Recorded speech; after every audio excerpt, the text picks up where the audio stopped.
Competitive exam సంబంధించి ప్రత్యేకంగా civil services exam సంబంధించి ఏ ఆప్షన్ చూస్ చేసుకోవాలి, ప్రిపరేషన్ ఎప్పుడు స్టార్ట్ చేయాలి, ఏ బుక్స్ రిఫర్ చేయాలి, ఇలాంటి డౌట్స్ ఉంటే CSBIS అకాడమీని కాంటాక్ట్ అవ్వచ్చు. దీనికి సంబంధించి నా పర్సనల్ అపాయింట్మెంట్ ఈ వీడియో పైన డిస్ప్లే అవుతున్న కాంటాక్ట్ నెంబర్కి ఫోన్ చేసి తీసుకోవచ్చు. రీసెంట్గా ఢిల్లీ హైకోర్టు జడ్జి ఇంట్లో కట్టలుగా క్యాష్ దొరికిన విషయం అంతా తెలిసిందే. ఒక ఫైర్ యాక్సిడెంట్లో ఆ క్యాష్ తగలబడి కనిపించింది. దీని మీద దేశవ్యాప్తంగా సంచలనం రేగుతోంది. దీనికి సంబంధించి నిన్న మన వైస్ ప్రెసిడెంట్ ఆఫ్ ఇండియా మరియు చైర్మన్ ఆఫ్ రాజ్యసభ జగదీప్ ధన్కర్ గారు ఒక మీటింగ్ పెట్టారనమాట. ఆ మీటింగ్లో గవర్నమెంటే కాకుండా అపోజిషన్ పార్టీస్ అందరూ కూడా కంప్లీట్గా ఏకగ్రీవంగా కొలీజియం సిస్టమ్ పక్కన పెట్టేసేయాలి, ఇంకొక బెటర్ ఆల్టర్నేటివ్ తీసుకురావాలన్నట్లు చర్చలు జరిపారు. దీనికి సంబంధించి కాంగ్రెస్ పార్టీ, బీజేపీ పార్టీ అన్ని పార్టీలు కూడా ఒక స్టాండ్స్లోకి రావాలని కోరుకుంటున్నారు. అంతేకాదు ఒక క్లారిటీ, గవర్నమెంట్ పొజిషన్ ఏంటి ఈ అంశం మీద అని మాకు ఒక క్లారిటీ కావాలని చెప్పి అపోజిషన్ అడుగుతుందన్నమాట. అసలు ఏంటిది, ఎందుకు ఇలా? మనం అనుకుంటాం వ్యవస్థల్లో న్యాయ వ్యవస్థ చాలా గొప్పదేని. యాక్చువల్గా 10 సంవత్సరాల క్రితం 2014లో 99వ రాజ్యాంగ సవరణ చేసి NJAC national judicial appointments commission తీసుకొచ్చారు. దానిలో చైర్మన్ కూడా చీఫ్ జస్టిస్ ఆఫ్ ఇండియా ఉంటారు. చైర్మన్తో పాటు 5 సభ్యులు ఉంటారు. 2 జడ్జిలు, లా మినిస్టర్, 2 అవుట్ సైడర్స్ ఉంటారనమాట, దోస్ హూ ఆర్ ఎక్స్పర్ట్స్.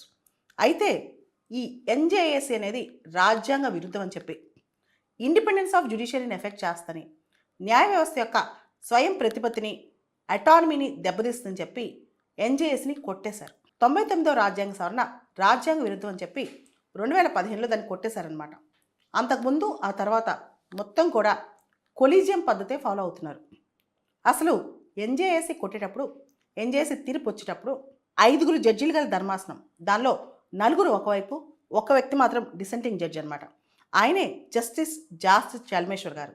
ఆయన ఒక మాట అంటారు, NJAC ఉండాలి అని సమర్థిస్తూనే transparency is the backbone of democracy and judiciary is not an exception to it.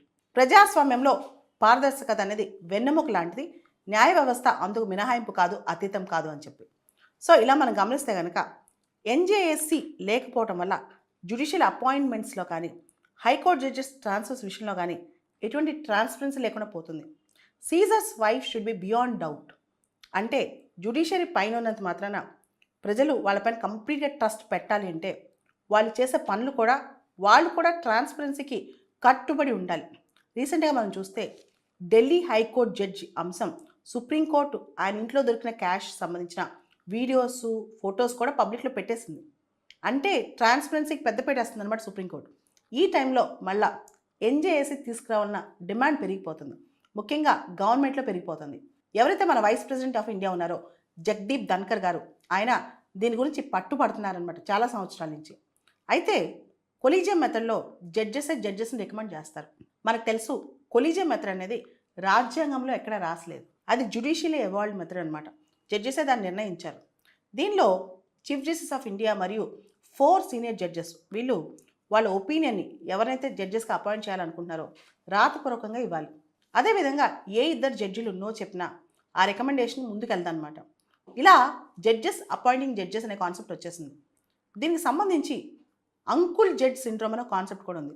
Uncle judge syndrome అంటే ఉదాహరణకి నేను జడ్జి అనుకోండి, నాకు ఎవరైనా క్లోజ్ జూనియర్ పరిచయం అనుకోండి, అతను నాకు క్లోజ్ అనుకున్నా, నాకు అతని ఫేవరెటిజం అనిపించినా అతను నేను జడ్జిగా అపాయింట్ చేసినప్పుడు రికమెండ్ చేస్తానన్నమాట.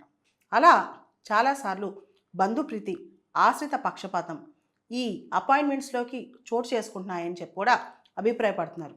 సో కాలం మారుతుంది, పరిస్థితులు మారిపోతున్నాయి. 3 వింగ్స్, ప్రభుత్వంలో 3 విభాగాలు, లెజిస్లేచర్, ఎగ్జిక్యూటివ్, జ్యుడిషియరీ.